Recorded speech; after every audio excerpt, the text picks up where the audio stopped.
हमारे भोले भाले बच्चे जो एक आइसक्रीम खा के खुश हो जा रहे हैं, वो ये कहते हैं कि क्यूब के अंदर चार्ज, क्या बात कर रहे हैं, चार्ज तो कोई दिख ही नहीं रहा है। वो तो कलर देख रहे हैं, colour, this is black currant, this is mango, and they know it is not mango but they go for mango. वो कहते हैं चार्ज तो यहां है ही नहीं, चार्ज कैसे निकाले। पर जो आदमी ये बात कह रहा है और जो आदमी ये बात कह के गया, वो बहुत बड़ा नाम है। वो नाम इतना बड़ा है कि हम उसके नाम पर कोई काट ही नहीं सकते। हम ये कह रहे हैं कि भाई नहीं, गॉस ने कहा है।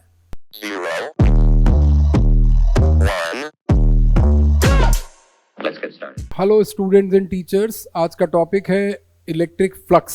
और जैसा कि मैंने आपको इस चैप्टर के पिछले डिस्कशन में, जहां हम लोगों ने फील्ड लाइंस पढ़ी थी, वहां मैंने आपको बोला था कि जो फ्लक्स टॉपिक है जिससे हम लोग गॉस थ्योरम की तरफ बढ़ रहे हैं, वो यहीं पर होगा। यू कैन सी कि जो हम लोगों ने एक प्रोपोर्शनैलिटी की बात करी थी कि field intensity is proportional to line density. तो जैसा कि मैंने आपको बताया था कि जो फील्ड लाइंस हैं वो इमेजिनरी कर्व्स हैं, और फील्ड लाइंस इसलिए इमेजिनरी कर्व हैं क्योंकि वो टेस्ट चार्ज का पाथ है, और टेस्ट चार्ज अपने आप में इमेजिनरी चीज़ है। तो जो कुछ भी है वो सिर्फ ये कि फील्ड इंटेंसिटी के कंसेप्ट को पिक्चर में दिखाने का तरीका जो था वो फील्ड लाइंस थी। और इससे हम लोग जो इस टॉपिक की तरफ बढ़ रहे हैं, उस टॉपिक का नाम है इलेक्ट्रिक फ्लक्स। ठीक बात है, ध्यान से देखिए, इलेक्ट्रिक फ्लक्स क्या चीज़ है। इलेक्ट्रिक फ्लक्स की जो सिंप्लीफाइड डेफिनेशन है वो ये है कि the number of field lines, बहुत ध्यान से देखिए, इलेक्ट्रिक फ्लक्स की डेफिनेशन है the number of field lines. इसको ये बोल रहे हैं the number of field lines, the number of field lines linked with a surface, the number of field lines linked with a surface area is defined as flux linked with that surface। ये जो flux के साथ important word है वो ये है flux linked with that surface। बहुत ध्यान से देखिए क्या होने जा रहा है। होने ये जा रहा है कि उन्होंने ये कहा कि अगर हम कोई ऐसी सिचुएशन लेते हैं जहाँ पर हम फील्ड लाइंस, अगर हमने कुछ फील्ड लाइंस शो करी हैं कि सपोज ये फील्ड लाइंस हैं, एक फील्ड लाइन ये है, दूसरी फील्ड लाइन ये है, तीसरी फील्ड लाइन ये बना दी हम लोगों ने, और इस तरीके से हमने एक यूनिफॉर्म इलेक्ट्रिक फील्ड रीजन दिखाया। हमने ये दिखाया कि यहाँ पर ये जो पैरेलल फील्ड लाइंस हैं ये यूनिफॉर्म इलेक्ट्रिक फील्ड रीजन दिखा रही। ठीक बात है। फिर हम लोगों ने एक दूसरा सिचुएशन दिखाया जहाँ पर कुछ और फील्ड लाइंस हम लोगों ने ली, लेकिन अब की बार फील्ड लाइंस हम लोगों ने क्लोज़र बनाई हैं। और फील्ड लाइंस क्लोज़र बनाने का हमारा क्या उद्देश्य है कि हम लोग फील्ड इंटेंसिटी ज़्यादा दिखा रहे हैं। बहुत ध्यान से देखिए, ज़्यादा का मतलब क्या है। ज़्यादा का मतलब ये है कि in the two given situations, ये जो दो सिचुएशन है दोनों में हम लोगों ने 5 नंबर ऑफ लाइंस ली हैं। यहाँ पर भी हमारी 5 लाइंस हैं, यहाँ पर भी 5 लाइंस। यूनिफॉर्म फील्ड का मतलब क्या होता है? इसका मतलब होता है कि इस रीजन के हर पॉइंट पर field intensity say that even है, और इस रीजन के जहां पर हम लोगों ने ये पैरेलल लाइंस दिखाई हैं, हर पॉइंट पर फील्ड इंटेंसिटी E2 है। तो क्योंकि हमारी प्रोपोर्शनैलिटी क्या थी कि field intensity is proportional to line density.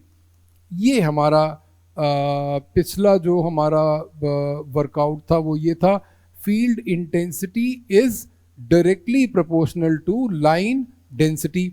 इसका मतलब क्या है इसका मतलब ये है कि E2 का मैग्नीट्यूड निश्चित तौर पर E1 है।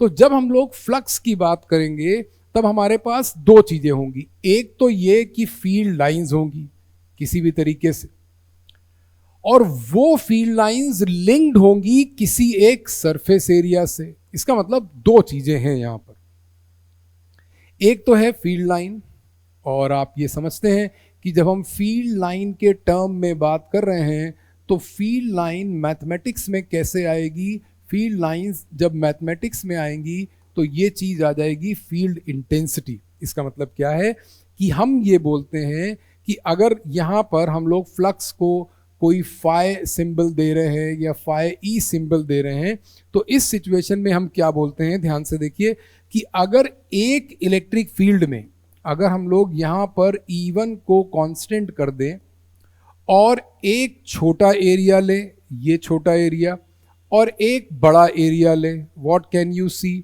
यू कैन सी कि भाई इससे जो फील्ड लाइन लिंक कर रही है एरिया से वो 1 और 2, इससे जो लाइन लिंक कर रही है वो 1, 2, 3, 4 एंड दिस 5। तो इसका मतलब क्या हुआ कि जो गिवन फील्ड के लिए जो इलेक्ट्रिक फ्लक्स है वो डायरेक्टली प्रोपोर्शनल टू एरिया आ जा रहा है। इसका मतलब क्या, greater is the area considered in a given field, जहां पर ये कांस्टेंट है। तो जब हम यहां E1 को कांस्टेंट लेते हैं तो प्रोपोर्शनैलिटी साइन हटाने पर ये हमारा सिचुएशन आ जाती है कि फ्लक्स जो है वो फील्ड इंटेंसिटी और एरिया का प्रोडक्ट है।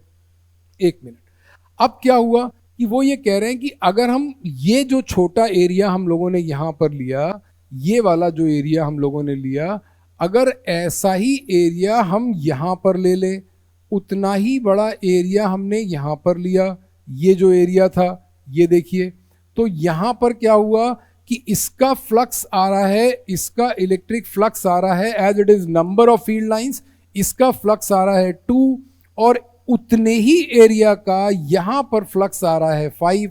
क्या अंतर हुआ, अंतर ये हुआ कि अगर हम ये बोलें कि इन दोनों सिचुएशन को, ये वाला एरिया और ये वाला एरिया, अगर हमने एरिया को कांस्टेंट रखा तो हम ये देख रहे हैं कि फ्लक्स जो है, इलेक्ट्रिक फ्लक्स जो है वो directly proportional to field intensity हो जाता है, क्योंकि यहाँ पर फील्ड इंटेंसिटी ज़्यादा थी। फील्ड इंटेंसिटी ज़्यादा होने का दूसरा मतलब, जो पिक्टोरियल मतलब होता है, जो चित्र में फील्ड इंटेंसिटी का मैग्नीट्यूड ज़्यादा दिखाने का तरीका है, वो क्या है, ज़्यादा फील्ड लाइंस। ज़्यादा फील्ड लाइंस का मतलब डेंसिटी ऑफ फील्ड लाइंस, जैसा मैंने यहाँ पर लिखा। तो इसका मतलब कि इस सिचुएशन में जब हम लोगों ने ये एरिया कांस्टेंट रखा, तो अब जो फॉर्मूला आएगा, जब हम प्रोपोर्शनैलिटी साइन हटाएंगे, कांस्टेंट लगाएंगे, तो ये आ गया। इस कोर्स ऑफ डिस्कशन से, इन दोनों डिस्कशन से एक हम लोग नतीजे पर पहुंचते हैं। किस पर पहुंचते हैं, नतीजे पर। और नतीजा क्या है, नतीजा ये है कि जो भी चीज इलेक्ट्रिक फ्लक्स है वो दो चीजों का प्रोडक्ट है। किसका प्रोडक्ट है, फील्ड इंटेंसिटी का और एरिया का, दो चीजों का प्रोडक्ट। पर इंटरेस्टिंग बात क्या है, इंटरेस्टिंग बात यह है कि फ्लक्स एक नंबर है। अगर फ्लक्स नंबर है, क्या नंबर है, नंबर ऑफ फील्ड लाइंस। तो अगर फ्लक्स एक नंबर है तो इसका मतलब हो गया कि फ्लक्स एक स्केलर क्वांटिटी है, पक्का। जिस चीज को हम फील्ड इंटेंसिटी कहते हैं वो निश्चित तौर पर वेक्टर है। अगर फील्ड इंटेंसिटी वेक्टर है और फ्लक्स स्केलर है तो एरिया स्केलर नहीं हो सकता। क्यों, क्योंकि ऐसा कोई प्रोडक्ट हम नहीं जानते जहां पर एक वेक्टर और एक स्केलर का प्रोडक्ट स्केलर आ जाता हो, ऐसा नहीं होता। ऐसी सिचुएशन में हम लोग एरिया को वेक्टर कंसीडर करते हैं।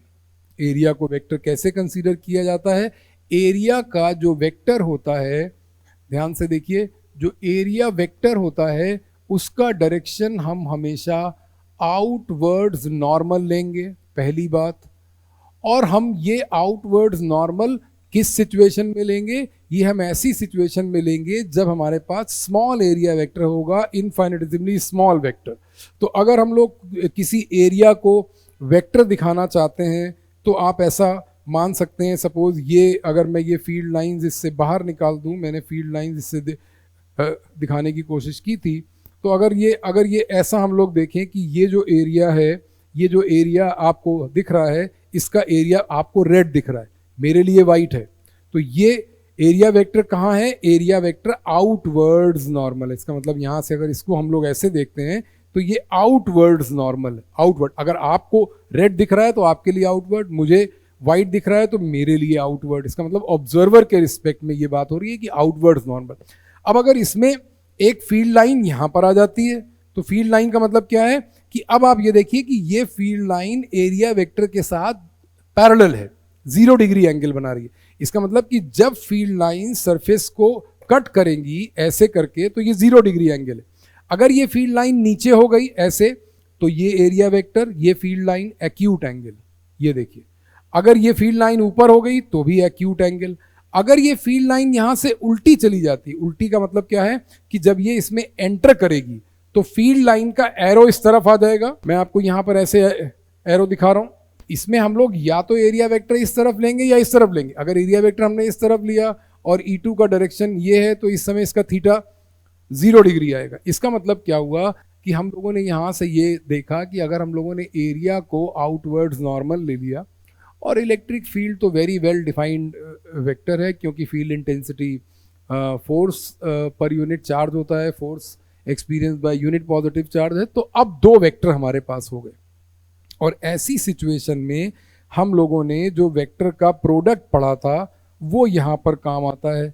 ध्यान से देखिए, मैं एक बार फिर से बता दे रहा हूँ, वेक्टर का प्रोडक्ट 3 तरीके का होता है। 3 तरीके का क्या है? एक स्केलर, एक vector is equal to always a vector and there is no symbol of multiplication is used between the two. दूसरा होता है एक वेक्टर, दूसरा वेक्टर, लेकिन तीसरा स्केलर, तब हम यहां पर डॉट लगाते हैं। अब 2 वेक्टर्स के बीच में डॉट कोई हमने लगाया है, वहां से लग के नहीं आया, हमने लगाया है। तो हमने डॉट कब लगाएंगे? 2 वेक्टर्स के बीच में डॉट कब लगाएंगे? जब प्रोडक्ट स्केलर होगा। और इन्हीं 2 वेक्टर्स के बीच में या किसी भी 2 वेक्टर के बीच में अगर प्रोडक्ट भी एक वेक्टर आ जाएगा तब हम क्रॉस लगाएंगे। इसलिए इस प्रोडक्ट को हम लोग कहते हैं डॉट प्रोडक्ट या स्केलर प्रोडक्ट। तो यहां पर स्टेटमेंट क्या बनेगा? यहां पर स्टेटमेंट ये बनेगा कि इलेक्ट्रिक फ्लक्स, जिस चीज को हम लोग इलेक्ट्रिक फ्लक्स कह रहे हैं, स्टेटमेंट ये बनेगा कि electric flux is scalar product. बहुत ध्यान से देखिए, electric flux is scalar product of E vector and A vector. ये स्टेटमेंट है।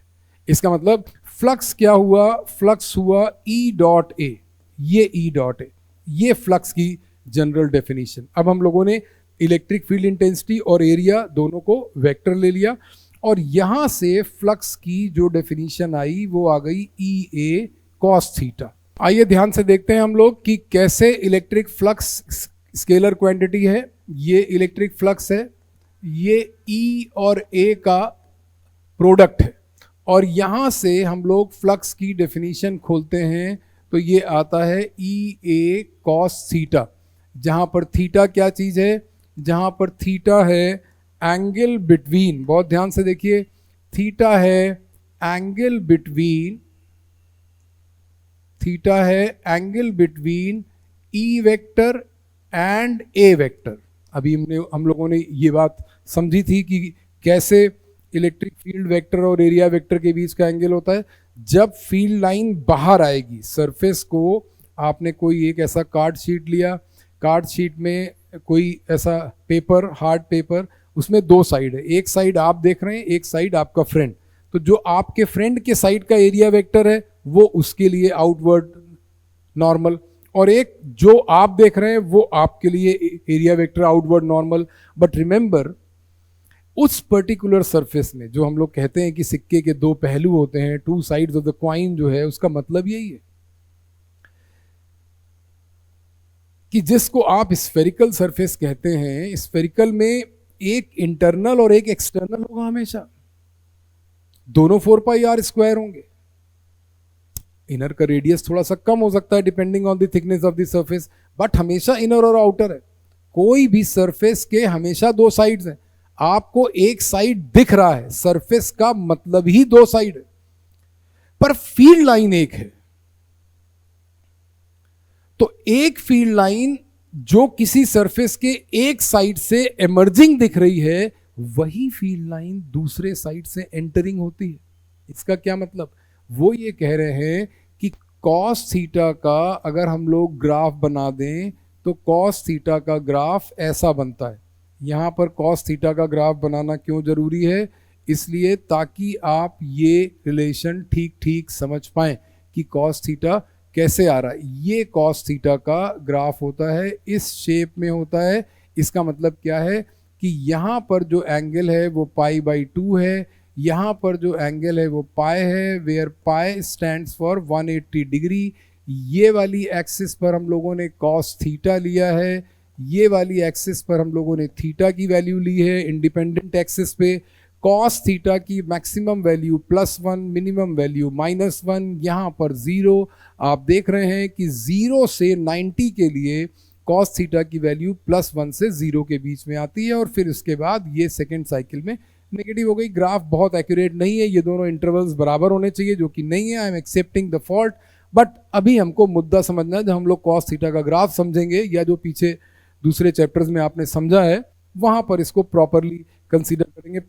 सीन क्या है कि अगर थीटा की वैल्यू, मैं ये कह रहा हूं कि if theta is greater than और equal to 0 degree and less than 90 degree,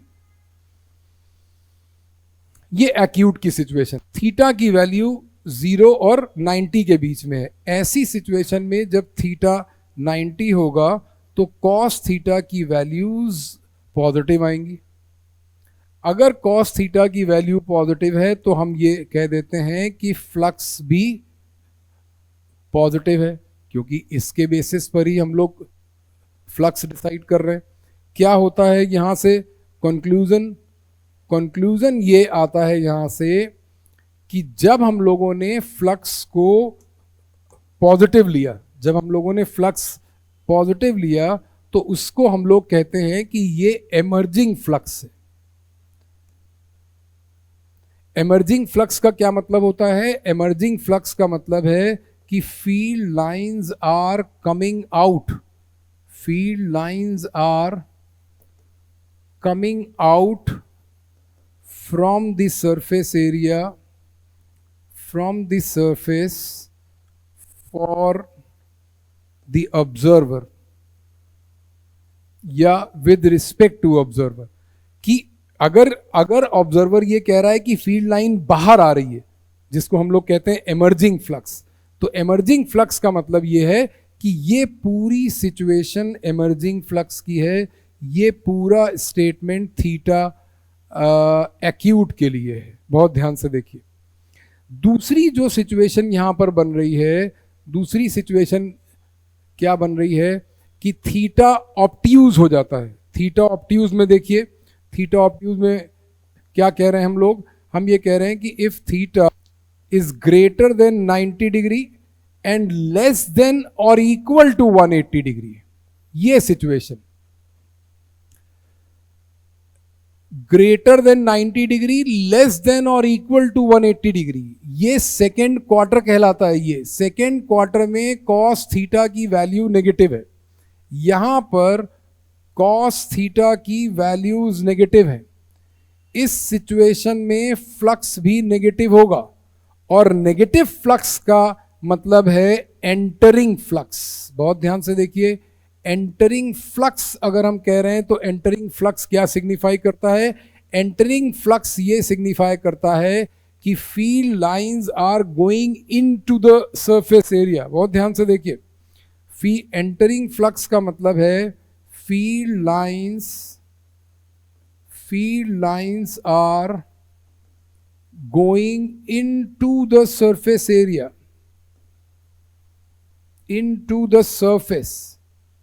इसको हम लोग ऐसे भी लिख सकते हैं, into the surface as seen by an observer. एक ऑब्जर्वर, जिस किसी ऑब्जर्वर के लिए, अगर कोई ऑब्जर्वर ये कह रहा है कि उसके लिए थीटा ऑब्ट्यूज है, तो थीटा ऑब्ट्यूज का मतलब ये पूरी सिचुएशन बनेगी। ये थीटा ऑब्ट्यूज की सिचुएशन है। अभी मैं आपको इसको डायग्राम के जरिए भी दिखाऊंगा, बल्कि दिखा ही देते हैं कि अगर ये एक कोई एरिया है और यहां से कोई एक फील्ड लाइन ऐसी है, ये देखिए ये वाली फील्ड लाइन, इस फील्ड लाइन का क्या मतलब है? इस फील्ड लाइन का मतलब ये है कि जब इधर से ऑब्जर्वर देखे, अगर यहां कोई ऑब्जर्वर है और वो देखेगा तो वो ये कहेगा कि फ्लक्स एंटर कर रहा है, क्योंकि वो इस फेस को नहीं देख रहा है, वो इसके ऑपोजिट फेस को देख रहा है, पीछे से देख रहा है। और अगर यहां पर कोई ऑब्जर्वर खड़ा होकर देखेगा तो इसके लिए थीटा 0 है और इसके लिए थीटा 180। क्यों 180 है? फील्ड लाइन सेम है, रिमेंबर फील्ड लाइन सेम है। जो फील्ड लाइन यहां जा रही है वही फील्ड लाइन यहां से बाहर आ रही है, कोई दूसरी फील्ड लाइन नहीं है। लेकिन एरिया वेक्टर बदल गया, क्योंकि एरिया के दो साइड है। कोई भी सरफेस है, सरफेस, इस सरफेस का एरिया वेक्टर इस तरफ होगा, जब मैं इधर से देखूंगा तब ये आउटवर्ड नॉर्मल, और इधर वाली सरफेस के लिए आउटवर्ड नॉर्मल। ये मैग्नीट्यूड सेम है पर एरिया वेक्टर वाइज दो अलग। अगर आप किसी कोई आपके पास बुक रहती है, बुक में अगर आप देखें, बुक जब टेबल पे रखी है तो उसमें 6 फेसेस हैं, 6 फेसेस बट 3 डिफरेंट एरिया। एक तो उसका कवर पेज और फिर उसके बाद बैक पेज, उन दोनों का सेम एरिया पर एरिया वेक्टर आउटवर्ड्स नॉर्मल। तो इसका मतलब कि कवर पेज का अगर बुक ऐसे रखी, कवर पेज का एरिया वेक्टर अपवर्ड है तो बैक पेज का एरिया वेक्टर डाउनवर्ड हो जाता है। Very good. अब तीसरी सिचुएशन जो यहां पर बनती है, आप यहां पे ध्यान से देख रहे हैं कि हम लोगों ने यहां पर इनइक्वालिटी नहीं लगाई थी। अगर आप बहुत ध्यान से चीजों को देख रहे हैं तो हम लोगों ने यहां पर इनइक्वालिटी नहीं लगाई है। देखिए 90 डिग्री के केस में, 90 डिग्री के केस में इनइक्वालिटी नहीं लगाने का मतलब क्या है कि अगर थीटा 90 डिग्री हो गया, थीटा 90 डिग्री अगर है, 90 का मतलब कि cos π/2 है, तो cos π/2 की वैल्यू 0 हो जाती है। ऐसी सिचुएशन में इलेक्ट्रिक फ्लक्स 0 हो जाएगा और इस सिचुएशन का स्टेटमेंट क्या आता है कि नो फील्ड लाइन, बहुत ध्यान से देखिए, know field line is cutting the area. इसका मतलब कि अगर फील्ड, जैसे मैंने आपको बताया कि अगर फील्ड लाइन कोई ये सरफेस एरिया, ये मान लीजिए सरफेस एरिया, और फील्ड लाइन यहां से पास हो रही, तो ये इसको कट नहीं कर रही। जब तक फील्ड लाइन इसको कट नहीं करेगी तब तक फ्लक्स नहीं होगा।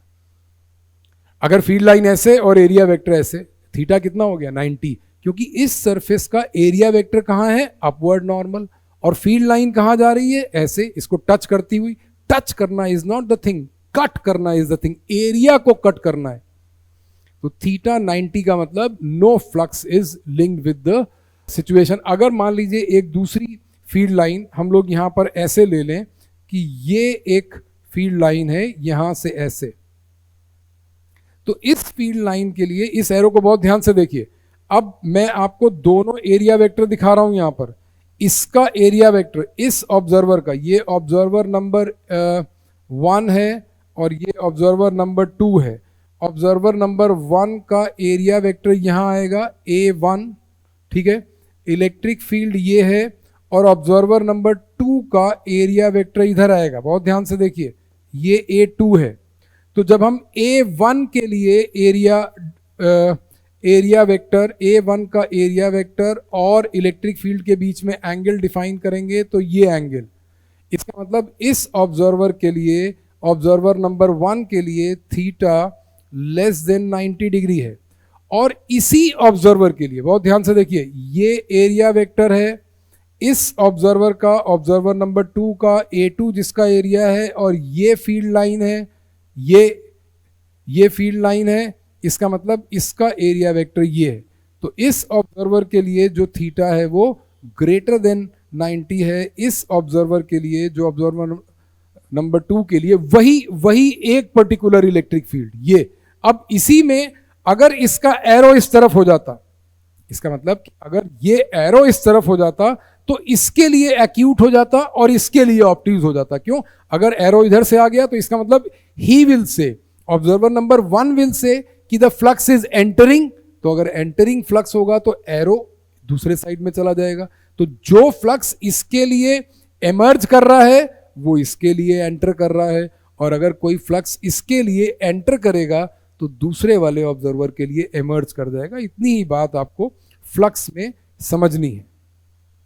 अब देखिए फ्लक्स के जो दूसरे एक्सटेंशन है, जो 90 डिग्री वाली जो सिचुएशन हम लोगों ने ली, उसको हम लोग कैसे डिफाइन करते हैं, ये एक बात समझिए।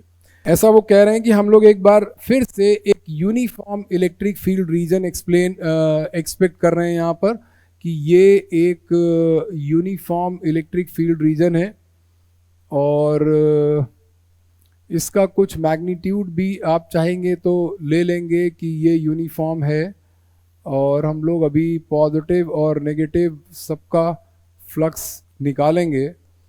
कुछ हम लोग डायग्राम को थोड़ा सा बैलेंस दिखाने के लिए यहाँ से ऐसे कटिंग कर देते हैं इसकी, जिससे डायग्राम देखने में थोड़ा बैलेंस लगता है। कोई बात नहीं, ये यूनिफॉर्म इलेक्ट्रिक फील्ड है। कैसे पता चलता है यूनिफॉर्म इलेक्ट्रिक फील्ड है? पैरेलल फील्ड लाइंस हैं। और यूनिफॉर्म फील्ड का मतलब क्या है? यूनिफॉर्म फील्ड का मतलब आज इस लेक्चर में भी तीसरी बार बता रहे हैं कि इस पूरे रीजन में किसी भी पॉइंट पर फील्ड इंटेंसिटी का मैग्नीट्यूड और डायरेक्शन सेम रहे।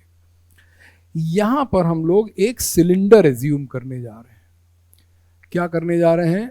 सिलेंडर एज्यूम करने जा रहे हैं, और वो सिलेंडर बहुत अच्छा सिलेंडर है। ये एक सिलेंडर है, और इस सिलेंडर में 3 फेसेस हैं। किसी भी सिलेंडर में 3 फेस होते हैं। ये एक कैप, ये एक कैप, और इसका कर्व्ड सरफेस। ध्यान से देखिए, ये एक हॉलो सिलेंडर है। सिचुएशन क्या बनेगी? सिचुएशन बनेगी hollow cylinder in an uniform electric field region. Uniform electric field region. बहुत ध्यान से देखिए कि यूनिफॉर्म इलेक्ट्रिक फील्ड रीजन में एक सिलेंडर एज्यूम किया, और हमको क्वेश्चन क्या पूछा जाता है? हमको क्वेश्चन पूछा जाता है कि find the net flux. If we need to find the net flux linked with the cylinder. बहुत ध्यान से देखिए, net flux linked with the cylinder. इस सिलेंडर का नेट फ्लक्स हम लोगों को निकालना है। कोई बात नहीं, बिल्कुल भी टेंशन नहीं लेंगे। क्यों टेंशन नहीं लेंगे? क्योंकि टेंशन लेने से अगर सोल्यूशन आ रहा होता, क्या करना है? सिर्फ ये याद रखना है कि ये E.A है। ये है फ्लक्स का कंसेप्ट। ठीक है, थोड़ा सा आप समझ रहे हैं। हम लोग एक फिलॉसफी से शुरू करते हैं और एक इक्वेशन पर फिनिश करते हैं, और फिर statement equation, equation statement, philosophy statement equation, और उसी में जगलिंग करते रहे। इस जगलिंग का नाम ही फिजिक्स की स्टडी है, जिसमें हम लोगों को ये जगलिंग करनी है कि कोई एक सिचुएशन दी है, उसको हमको इक्वेशन में डिकोड करना है। कोई एक इक्वेशन दी है, उसको हमको उसकी सिचुएशन डिकोड करनी है, या एक कोई सिचुएशन दी है, उसमें फ़िलॉसफी क्या है, उस फिलॉसफी का मैथमेटिकल एस्पेक्ट क्या है, और इस तरीके से ही हमको the whole exercise is about this thing only. यहाँ पर फिर हमको एक सिचुएशन दी गई कि एक यूनिफॉर्म इलेक्ट्रिक फील्ड है, और उसमें एक बढ़िया सा सिलेंडर है। ये R रेडियस का सिलेंडर है, और L लेंथ भी इस सिलेंडर की दी हुई। हम लोगों ने सिलेंडर की सरफेस को 3 हिस्सों में डिवाइड किया। तो वो ये कह रहे हैं कि यहाँ पर ये वाला जो एरिया वेक्टर है, अगर हम यहाँ पर एक छोटा सा एरिया वेक्टर एज्यूम करेंगे तो उस एरिया का डायरेक्शन यहाँ आ जाएगा। ये DS हम लोग ले लेते हैं, या DA ले लेते हैं। देख लीजिए, S ये है सरफेस एरिया, ठीक है। तो सरफेस का एस कभी कभी आ जाता है डी एस, डी माने स्मॉल, इनफिनिटेसिमली स्मॉल, तो ये या तो डी एस ले लेते हैं, नहीं तो हम लोग इसको कहीं कहीं पर डी ए भी ले लेते हैं। तो मैं भी अगर कभी डी एस ले लूँ या कभी डी ए ले लूँ तो डोंट क्रिप फॉर द सेम। इसका एरिया वेक्टर हम लोगों ने बाहर ले लिया, इसका एरिया वेक्टर इस तरफ आ गया, ये इसका एरिया वेक्टर है, ठीक है। अभी हम लोग इसको इसका इंटीग्रेशन वाला एस्पेक्ट भी समझ लेंगे, यहाँ पर जरूरत नहीं है क्योंकि यूनिफॉर्म। और इसका एरिया वेक्टर हम लोगों ने कर्व्ड सरफेस पे यहाँ लिया, तो ये इसका एरिया वेक्टर आया। क्या करना है एरिया वेक्टर से? एरिया वेक्टर से थीटा डिफाइन करना है। क्या डिफाइन करना है? एरिया से थीटा डिफाइन करना है। थीटा किसके बीच का एंगल है?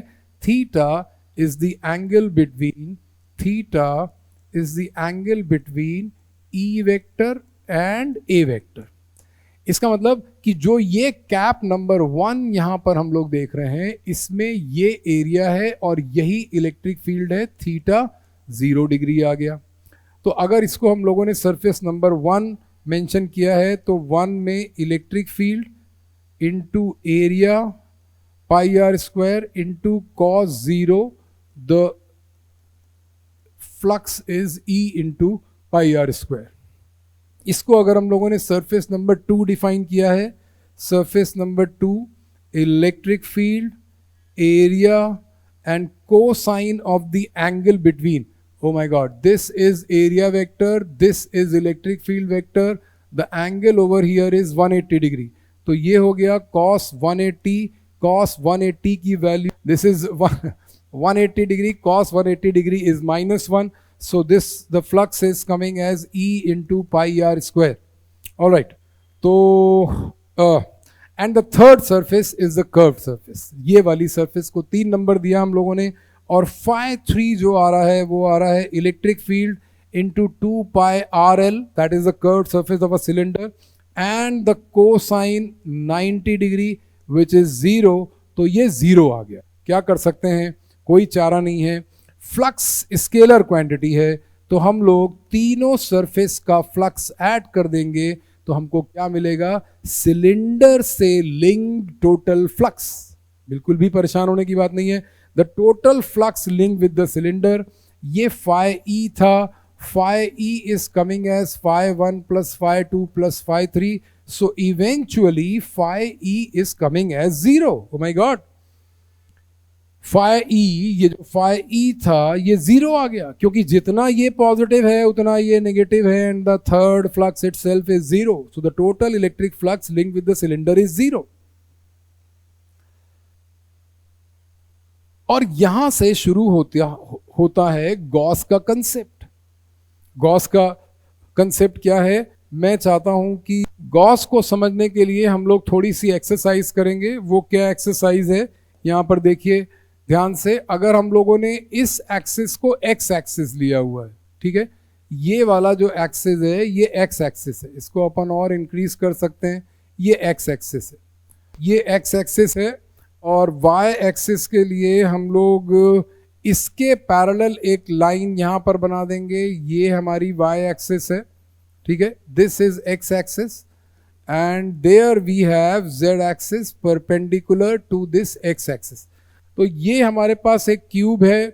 इस क्यूब का हम लोगों को इंटरेस्टिंग बात ये क्यूब में गिवन है कि यहाँ पर एक ये डिस्टेंस a गिवन है, क्यूब का साइड भी a गिवन है, ये क्यूब का साइड भी a गिवन है, और ये भी a है, ठीक है। तो अब उन्होंने इस क्यूब को कुछ नेम कर दिया। मान लेते हैं कि a b c d और ये वाली लाइन यहाँ से आ गई, so this goes like e f and g h। ये हमारा एक क्यूब है, और इस क्यूब को हम लोगों ने एक ऐसे रीजन में रखा है जहाँ पर इलेक्ट्रिक फील्ड बहुत ही इंटरेस्टिंग तरीके से गिवन है। जैसा कि आपने देखा कि इलेक्ट्रिक फील्ड वेक्टर है, और वेक्टर होने की वजह से इसके तीनों कंपोनेंट हो सकते हैं, but in this situation E x is given as alpha times x to the power half, it means it is variable. इसका मतलब this is variable, variable and it is changing with x, ये जो x है ये variable है, and alpha is some constant, say that कि यहाँ पर अल्फा कोई एक कांस्टेंट है, उस कांस्टेंट की वैल्यू क्वेश्चन में गिवन रहेगी। ये एनसीईआरटी का क्वेश्चन है, और इसी सीक्वेंस में ई वाई और ई जेड इन्होंने जीरो दे दिया। ये इलेक्ट्रिक फील्ड का सिचुएशन है। ए की वैल्यू भी गिवन होगी, और इसका मतलब कि अगर आप इस डायग्राम को ठीक से समझ पा रहे हैं, so there is a 3D structure, there is a cube, and the electric field is directed along x axis only. इसका मतलब क्या है? इसका मतलब ये है कि इलेक्ट्रिक फील्ड यहां पर है, some electric field E1, some electric field E2 over there, इसको E1 ले लेते हैं, इसको E2 ले लेते हैं, because this surface is coming first.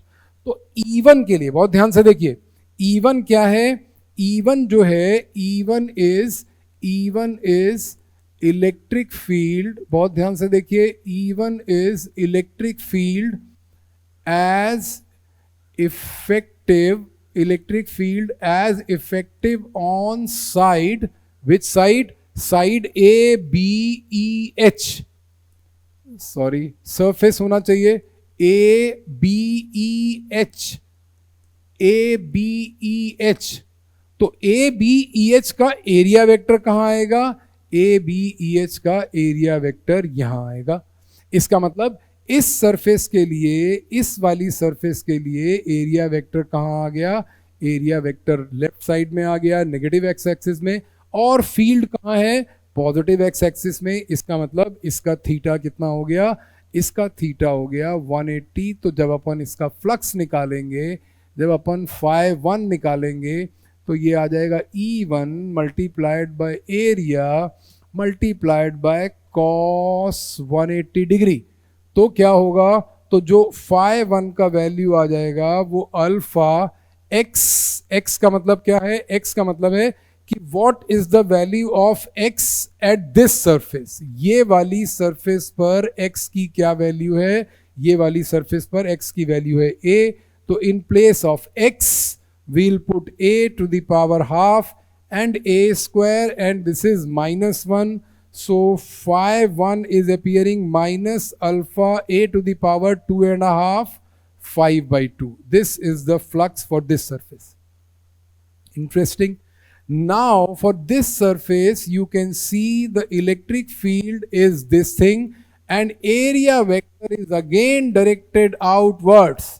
So for this surface number 2, theta is 0 degree. So when we calculate flux linked with, this is the flux linked with opposite phase, flux linked with the phase named as CDGF. This is C, D, G and F, this phase, the opposite phase. तो with phase C, इसको भी मैं यहाँ पर phase कर दूँ, this is also phase, thank you। ये phase CDGF, the phase is CDGF। अब देखिए CDGF का फ्लक्स दो चीजों का product, electric field intensity as effective on this surface, ये वाली सरफेस पर, multiplied by area that is a square, ठीक है, and then cos of 0 degree, what is coming here? This electric. अब देखिए इस सरफेस पर x का वैल्यू क्या है? 2a। तो यहां पर अपन बोलेंगे alpha times 2a to the power half and a square. तो φ2 कितना आ गया? φ2 आ गया √2, क्योंकि 2 यहां से आएगा, अल्फा यहां से आएगा, और a टू द पावर 5/2 यहां से आएगा। So this is the flux linked with opposite face. अभी 4 सरफेस और हैं, हमको फ्लक्स निकालना था क्यूब का।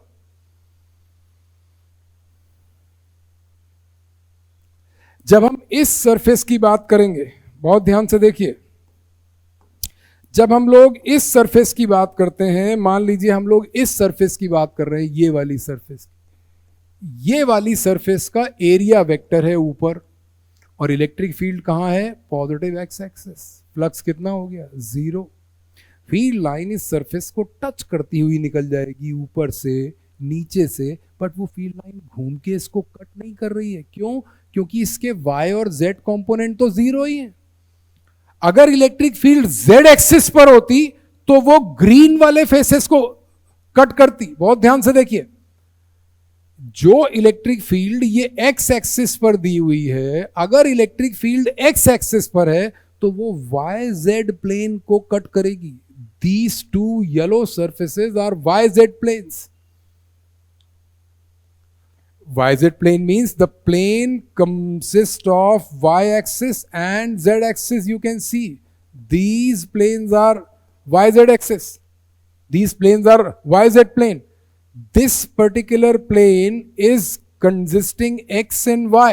तो x and y plane से जो electric field x y plane को कट करेगी वो z एक्सिस के अलॉन्ग होगी ना, पर z एक्सिस के अलॉन्ग तो फील्ड है ही नहीं। इसी तरीके से ये जो फ्रंट फेस है ए डी जी एच और जो इसका बैक है बी सी एफ ई, उसके थ्रू भी थीटा 90 डिग्री होगा, इसके लिए भी थीटा 90 डिग्री है। तो इसका मतलब बाकी चारों फेसेस से फ्लक्स नहीं लिंक करेगा, कोई फील्ड लाइंस उनको कट नहीं करेगी। क्यों? क्योंकि चारों फेसेस के लिए थीटा 90 है। थीटा क्यों 90 है? Because the electric field is given as along positive x axis और अलोंग एक्स एक्सिस ओनली। तो उन चारों फेसेस का फ्लक्स नहीं होगा। ऐसी सिचुएशन में जब चारों सरफेसेस का फ्लक्स नहीं है, तब हमारे पास दो सरफेस का जो नेट फ्लक्स आने वाला है, बहुत ध्यान से देखिए, जो दो सरफेस का नेट फ्लक्स आने वाला है, यहां से नेट फ्लक्स जो आएगा, नेट फ्लक्स फाई आएगा, phi 1 plus phi 2, scalar form है। फाई 1 था minus alpha a to the power 5/2 plus √2 alpha times a to the power 5/2। We can take alpha time a to the power 5/2 as common, and in bracket we have -1 plus √2. So this is coming as alpha times a to the power 5/2 √2 - 1. इस situation में cylinder का net flux 0 आया था। Situation क्या था कि cylinder is a close surface. Cylinder क्या है? सिलेंडर भी हमारा क्लोज सरफेस, और इस सिचुएशन में क्लोज सरफेस का फ्लक्स 0 आ गया। इस सिचुएशन में जो क्यूब है, क्यूब भी हमारा क्लोज सरफेस, क्यूब भी एक क्लोज सरफेस, लेकिन इस सिचुएशन में क्लोज सरफेस का फ्लक्स 0 नहीं आया। जब क्लोज सरफेस का, किसी भी क्लोज सरफेस का फ्लक्स अगर 0 नहीं आ रहा है, तो in a way it is nothing but कि this region where the cube is placed is of non uniform electric field intensity. इसका मतलब कि क्यूब के जिन दो फेसेस से, पहली बात तो ये कि चार फेसेस से फ्लक्स लिंक ही नहीं कर रहा। क्यों नहीं लिंक कर रहा भाई? इसलिए नहीं लिंक कर रहा क्योंकि इलेक्ट्रिक फील्ड केवल आपने एक्स एक्सिस के अलॉन्ग दिया, वाई और जेड के अलॉन्ग दिया ही नहीं। तो हमारा केवल वाई जेड प्लेन जो दो फेसेस थे येलो वाले, उनके थ्रू फ्लक्स लिंक कर रहा। फिर इलेक्ट्रिक फील्ड का आपने डायरेक्शन सेम रखा, तो एरिया वेक्टर के हिसाब से जब हम लोग एंगल लेंगे तो इसका 180, इसका 0 आ गया। इन टोटल क्यूब का नेट फ्लक्स 0 नहीं आया। They say that total electric flux linked with a closed surface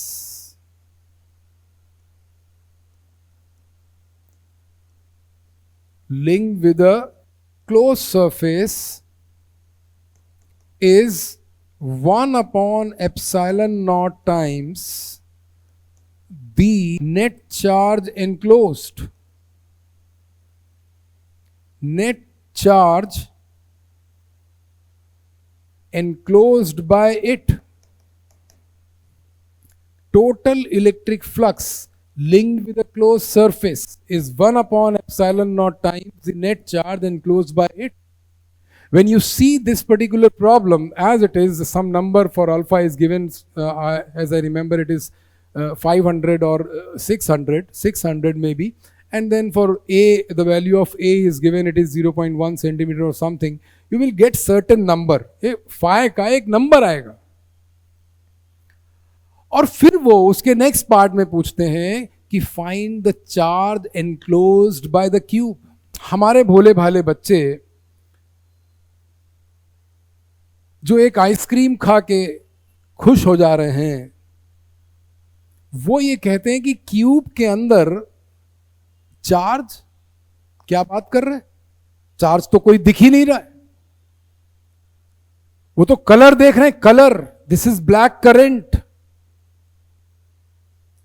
this is mango, and they know it is not mango, but they go for mango। वो कहते हैं charge तो यहां है ही नहीं, चार्ज कैसे निकाले। पर जो आदमी ये बात कह रहा है और जो आदमी ये बात कह के गया, वो बहुत बड़ा नाम है। वो नाम इतना बड़ा है कि हम उसके नाम पर कोई काट ही नहीं सकते। हम ये कह रहे हैं कि भाई नहीं, गॉस ने कहा है, गॉस ने कहा कि फ्लक्स जो है वो 1/ε0 टाइम्स क्यू है। आप क्या कर सकते हैं भाई, है फ्लक्स। गॉस ने कहा कि अगर एक चार्ज है क्यू और उसके चारों तरफ एक सरफेस एरिया है आर रेडियस का, तो यहां पर जो फील्ड इंटेंसिटी है वो ई है, यहां पर जो एरिया वेक्टर है वो छोटा सा एरिया वेक्टर ds है। अगर हम इस स्मॉल एरिया का फ्लक्स निकालेंगे तो वो E डॉट ds बनता है। अगर हम इस फ्लक्स को ओपन करते हैं तो ये E ds और cos 0 आ जाता है। अगर हम इसको इंटीग्रेट करने की कोशिश करते हैं तो यहाँ पर फ्लक्स आ जाता है, और ये जो इलेक्ट्रिक फील्ड है ये 1/4πε0 Q/r² आ जाती है, और ये जो ds क्लोज्ड एरिया का ये पूरा जो एरिया है ये सरफेस एरिया बन जाता है। तो ये 1/4πε0 Q/r², 4πr², तो 4π ये और r² ये, आप देख रहे हैं कि यहाँ से फ्लक्स 1/ε0 टाइम्स Q जैसा दिख रहा है। वो ये दिख रहा है कि अगर ये चार्ज है, ये चार्ज है, तो ये इसकी फील्ड लाइंस है, ये इसकी फील्ड लाइंस, ऐसी फील्ड लाइंस हम लोगों ने पढ़ी। अब गॉस अंकल आके क्या कह रहे हैं, गॉस अंकल ये कह रहे हैं कि अगर यहां क्लोज सरफेस ले रहे हो तो इसका फ्लक्स ये है, अगर यहां क्लोज सरफेस ले रहे हो तो इसका भी फ्लक्स यही है, अगर यहां क्लोज सरफेस ले रहे हो तो इसका भी फ्लक्स यही है। वो ये कह रहे हैं कि तुम, और ये भी नहीं कह रहे हैं कि स्फेरिकल सरफेस ले लो, वो कह रहे हैं कि कोई भी सरफेस ले लो बट अंदर चार्ज होना चाहिए। अगर उस क्लोज सरफेस के अंदर चार्ज है तो इसका मतलब उस सरफेस का नेट फ्लक्स नॉन जीरो है, और अगर किसी सरफेस का, अगर किसी क्लोज सरफेस का नेट फ्लक्स नॉन जीरो है तो इसका मतलब हम उसके अंदर का चार्ज एनक्लोज्ड डिफाइन कर सकते हैं। This is what Gauss is.